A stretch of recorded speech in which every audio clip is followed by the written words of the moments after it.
Hello everyone, we welcome you all to this Speak Tech Tuesday webinar on Introduction to Reference 360. Today's speaker is Shaurya Das, who's a Senior Solutions Architect. Before we start the session, let's go through some of the housekeeping tips. The webinar is for 1 hour that includes 15 minutes Q&A. You can post your queries in Q&A box, which will be answered at the end of the presentation. All participants will be muted during the presentation. The session will be recorded and it will be available on our InfoSupport YouTube channel and Success Portal, where you can download the slide deck. Please feel free to submit your suggestion or feedback for the session in the post-webinar survey. The Success Portal is a micro-learning platform that offers free, unlimited learning to all the registered users. This feature-rich platform helps you learn and adopt to Informatica products better. The following are few important links that you can go over later. This will help you in your product adoption journey with Informatica. Over to you, Shaurya. Thank you. Hello, everybody. A very good morning to all of you. Welcome to today's Tech Tuesday session. This is going to be on Reference 360 SaaS product of Informatica. As all of you are probably aware that Informatica provides multiple microservices on the SaaS platform. We call it the IDMC platform.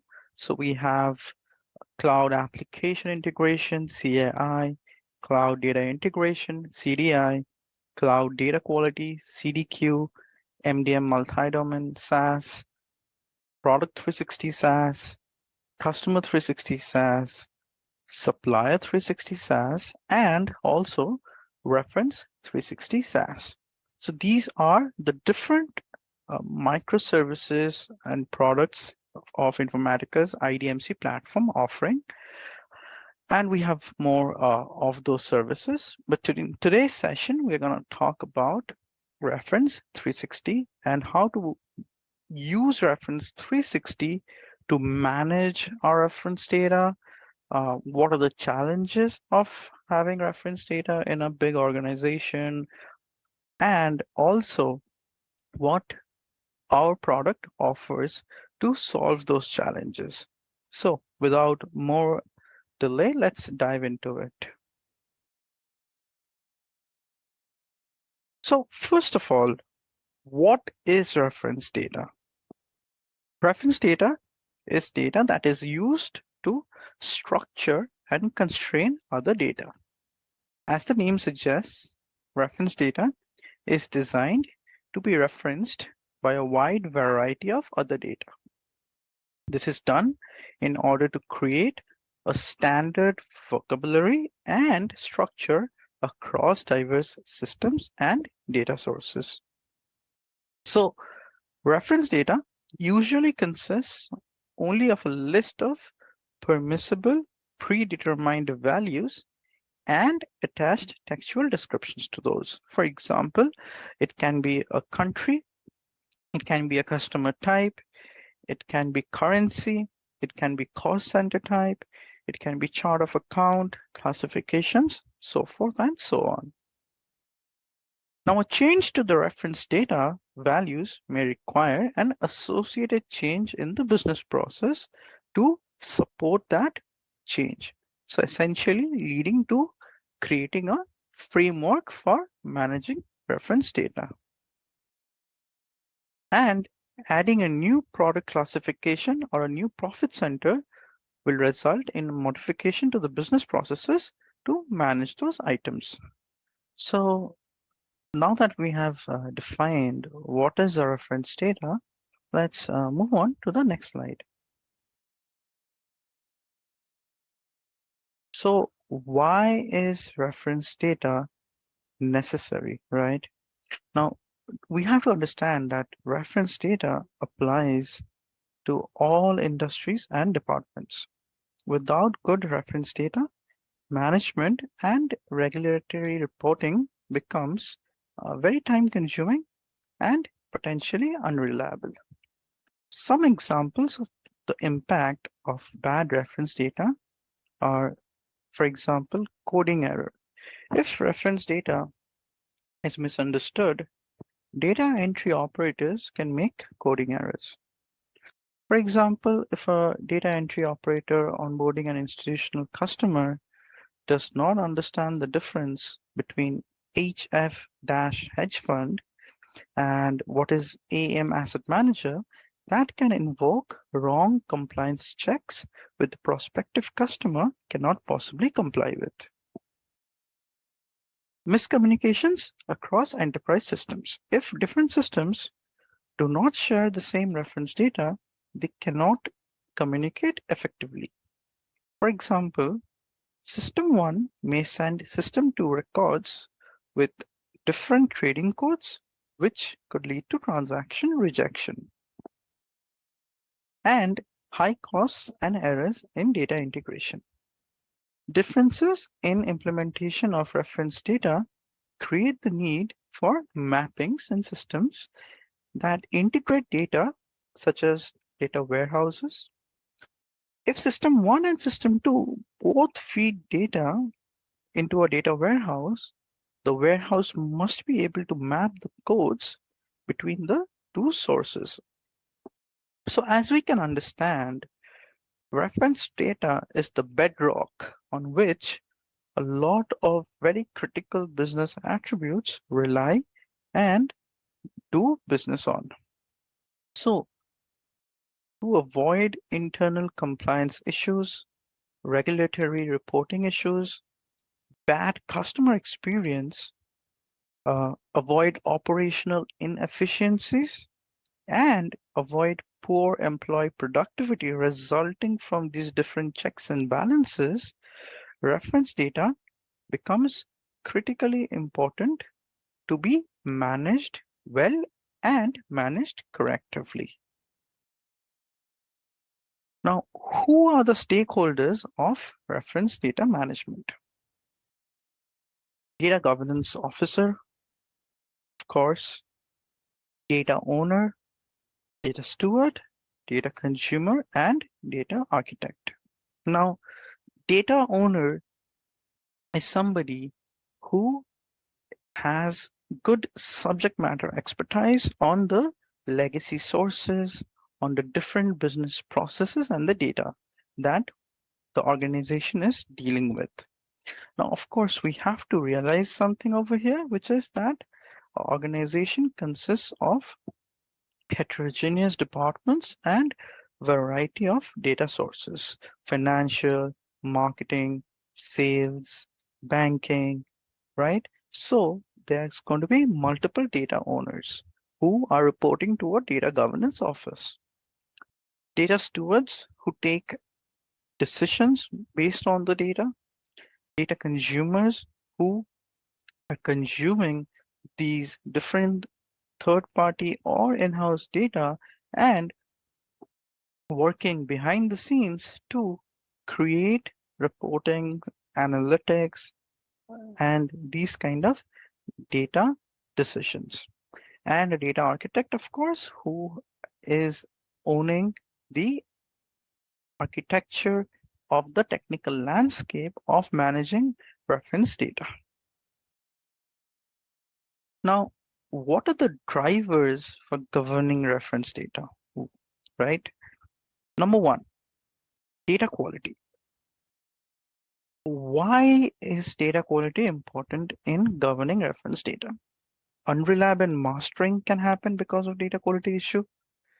Incomplete and inaccurate data leads to less accuracy, which leads to bad decisions, and bad decisions lead to loss of revenue and unhappy customers. Failed transactions, incorrect and redundant versions, and failed data governance. Next is compliance.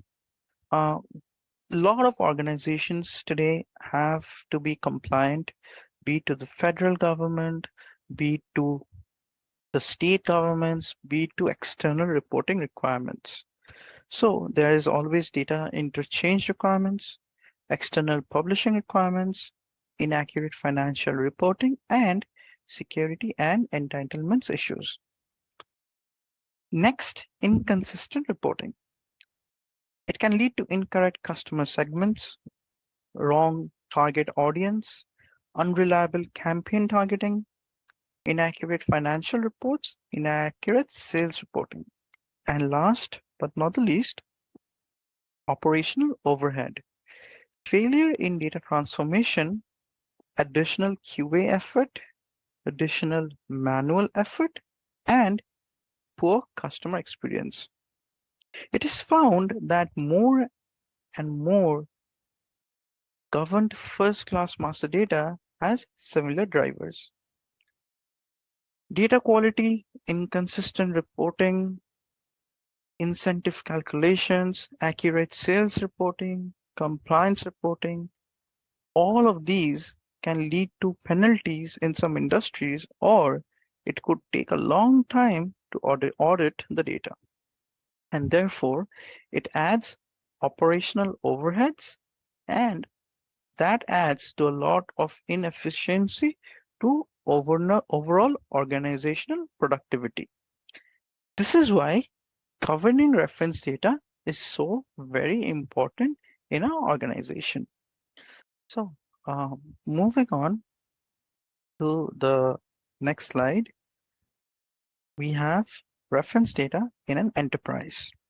Now, we'll discuss what are the origins, uses, impacts, and influences.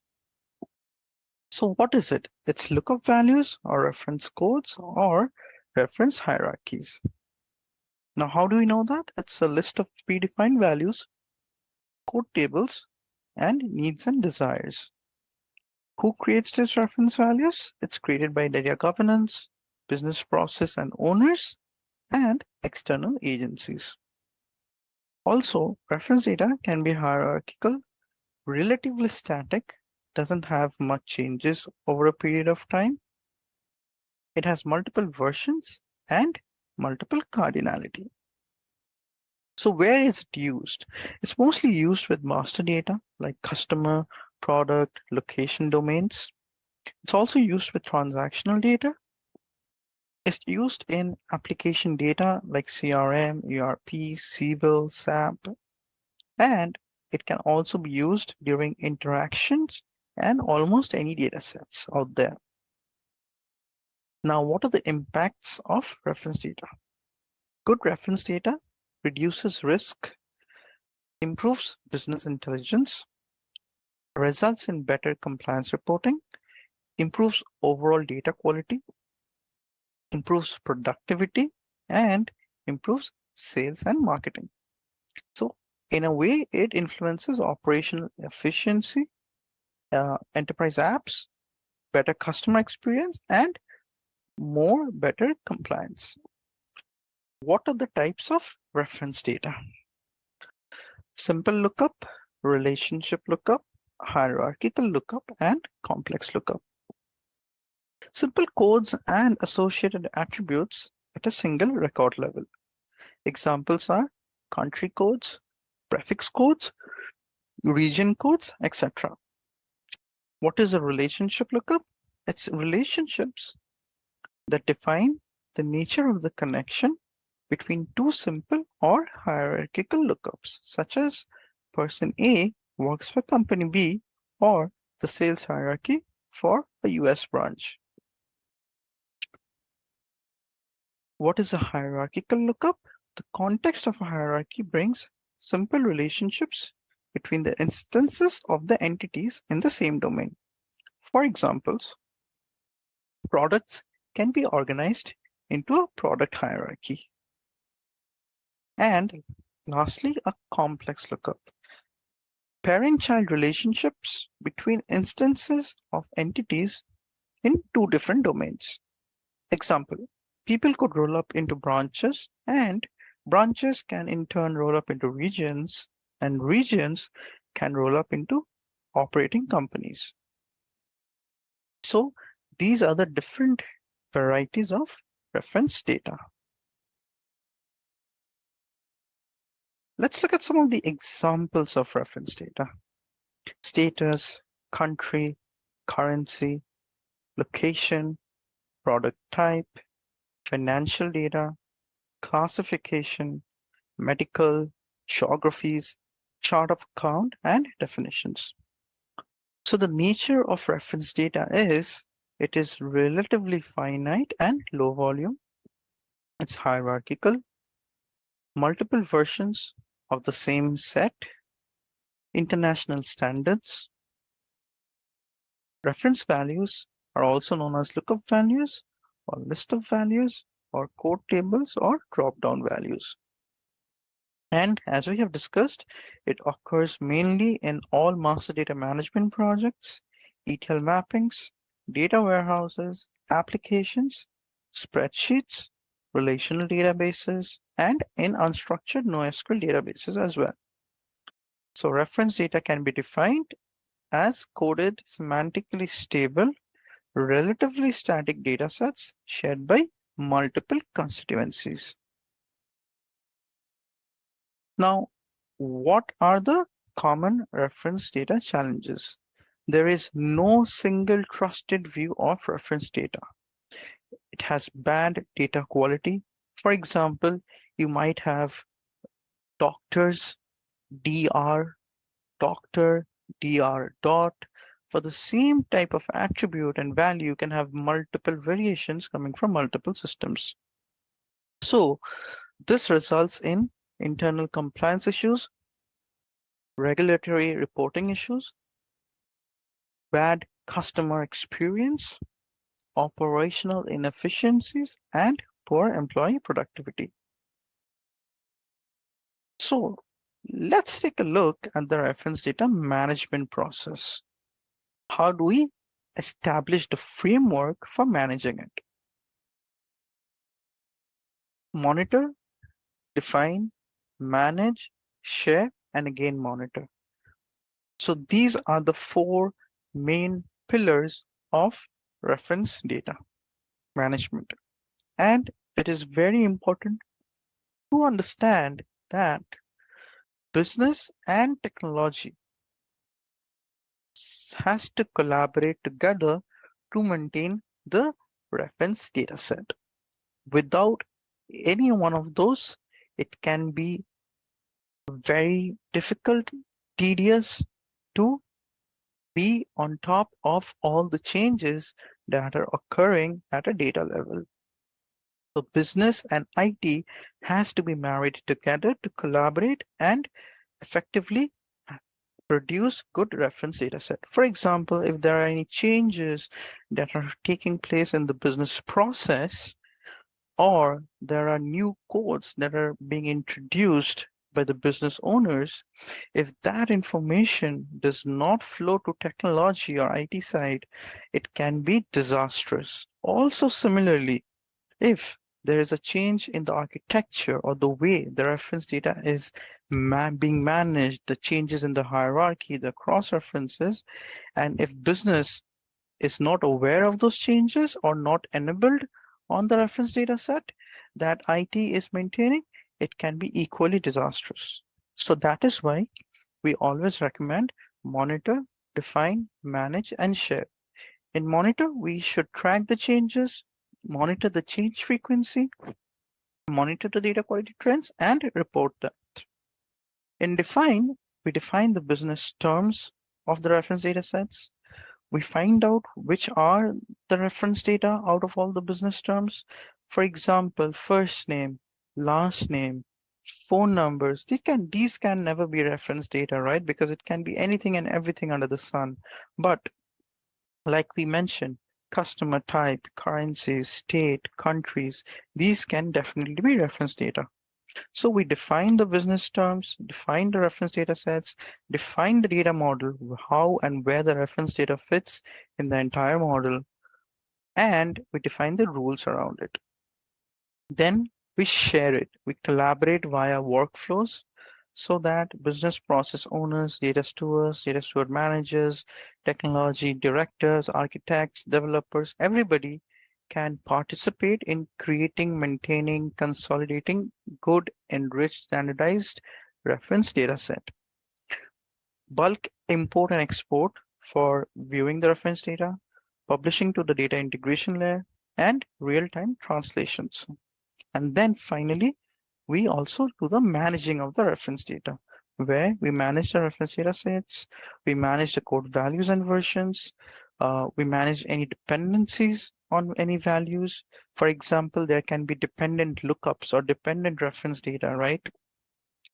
We manage, like we give the example where people are creating branches, and branches are creating organizations have different levels, like data warehouses, they have corporate headquarters, they have sales headquarters. So there are multiple dependencies and cross-references and hierarchies present. So we definitely always need to monitor, define, manage, share, and again monitor through different personas within the organization for creating reference data and maintaining it. Now let's take a look at the reference data spread. It can be public and private. Um, Countries and subdivisions, currencies, time zones, right? These are some of the examples of multi-domain reference data management use cases. Real-time transaction can be security prices, SWIFT codes, ICD 910 codes, like we see in the healthcare industry, or a CORD ISO codes in the insurance industry. And if it's private, it's kind of like legal entities, chart of accounts, organizations, employees, and reference data is required for transaction processing. Let's take a look at this healthcare specialty mapping. You'll see like different systems in the organization: NASCO, piano, taxonomy, BHI, EDW, right? Now, in these different databases and different systems, these individual tables are representing heterogeneous source systems. Now, any specialty row from any source may be related to one or more specialties from another source. So what we're trying to portray over here is that the same kind of data, even though it is reference data, might have different variations, different definitions, different numbers associated to them in different systems, right? Like for example, pediatric general surgery or pediatric surgery, it can even have multiple copies, right? That is why it is so important to consolidate and maintain one single golden reference 360, right? A one-stop shop, everything under one umbrella, so that all these can be consolidated into one standardized version, and all these different systems and the people attached to these different business processes, IT, sales, everybody can refer to that one singular system to understand which value is which and what is the corresponding tag attached to that value.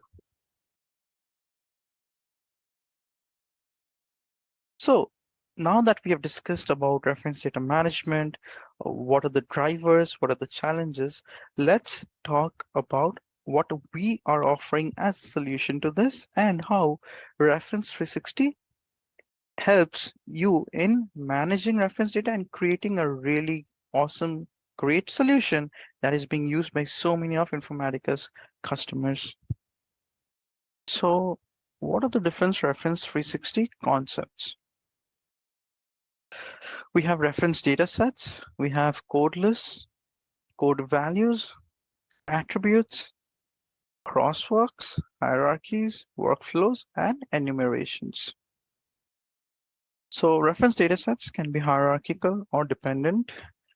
Code lists can be code values or just attributes. It can have crosswalks, which is the link between two code values, or it can have workflows, comparison and history. So Informatica MDM Reference 360 is the one-stop shop for enterprise reference data. It enables business owners to manage enterprise reference data sets. It provides self-service module for data governance. It provides a versioning, collaboration, and lifecycle management. It is completely cloud-based.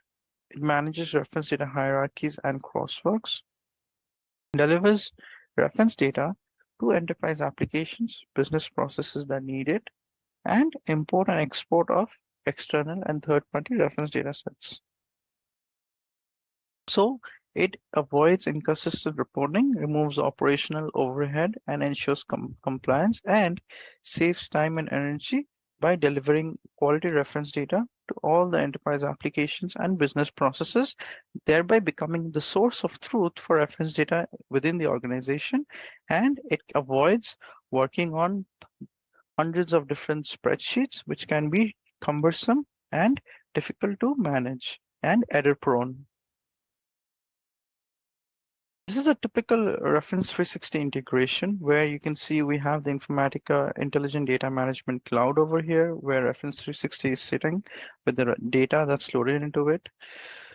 We have data stewards. They have an admin beyond the firewall of the company, right? So this is the entire organization structure. This is our Informatica Cloud above the firewall over here, the big long gray box. Now, obviously, data stewards, they have an admin there access the Reference 360 interface, right, to manage the reference data that's in the Informatica Cloud. And Cloud Data Integration, or CDI, the Informatica SaaS ETL tool, offers different data pipelines to publish, maintain, load data from different legacy systems, SAP systems, or integrate very tightly coupled with master data management project or implementations, and maintain those different kind of crosswalks. So whatever reference data you store over here, a subset of that reference data, of course, is always related to your master data management project. So CDI, Cloud Data Integration, can be used, like I said, to build the pipeline to subscribe and publish data from these different systems to Informatica Reference 360 SaaS Cloud.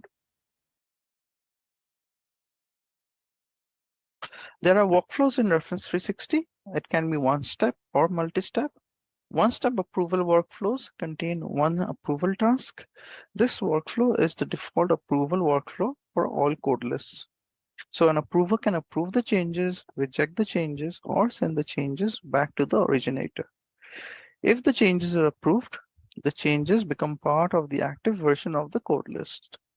And if it is a multi-step approval workflow, it can contain multiple approval tasks. The first approver can approve the changes or send back the changes to the originator. If the first approver approves the changes, the next approver can approve the changes or send the changes back to the originator. The next approver can also approve the changes or send the changes back to the originator. And after the first task reaches the final approver can then approve the changes, reject the changes, or send the changes back to the first originator. If the changes are approved, the changes become part of the active version of the code list in Reference 360. So as you can see, there is a very robust, strong workflow framework for managing your Reference 360. It has to go through multiple steps of approval. So this is the end of our Reference 360 presentation of what is Reference 360, how to govern, what are the challenges, and what are our solutions. Now we'll go into a brief demo of Reference 360. So I've opened up a code list over here for subregions. You can see we have multiple of the code values in there. In this code list, we have Asia Pacific, GSU, Global Digital, and Analytics. And on the right-hand side, you can see the different relationships that are tagged to this Asia Pacific core that is maintained in this Reference 360 list over here.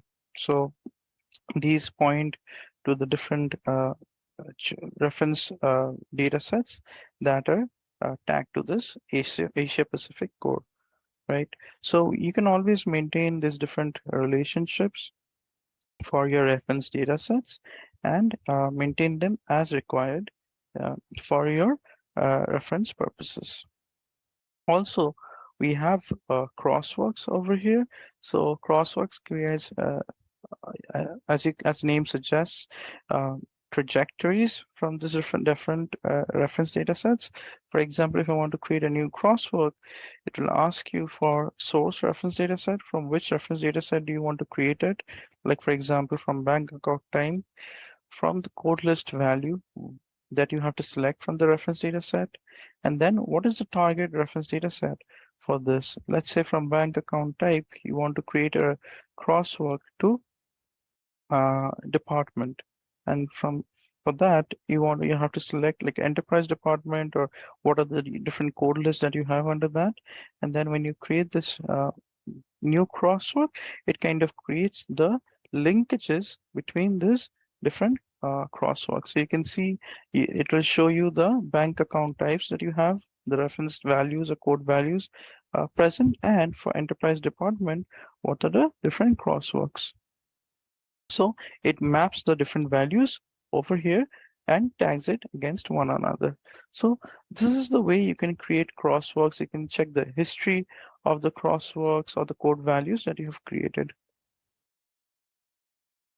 And of course, we have good workflows present for managing. Like I mentioned, we have tasks that are assigned or unassigned, and you can uh, look at these tasks, right, and assign them to yourselves, or your managers can assign them to you, and you can take corrective action on them to respond to these different changes, approve or reject, and work on these tasks.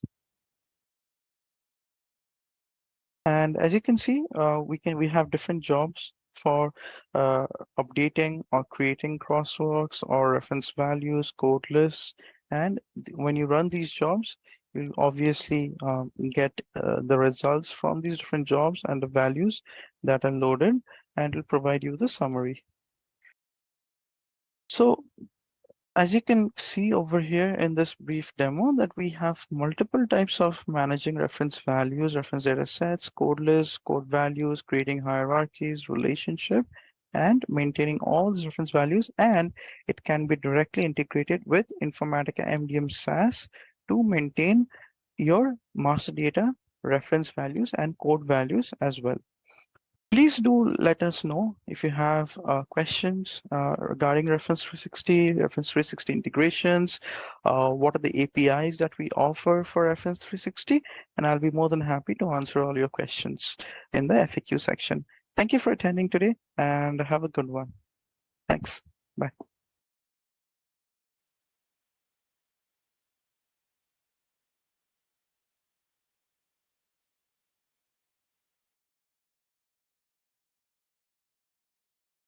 Hi all, we have reached the Q&A part. Please post your questions.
we have any more questions?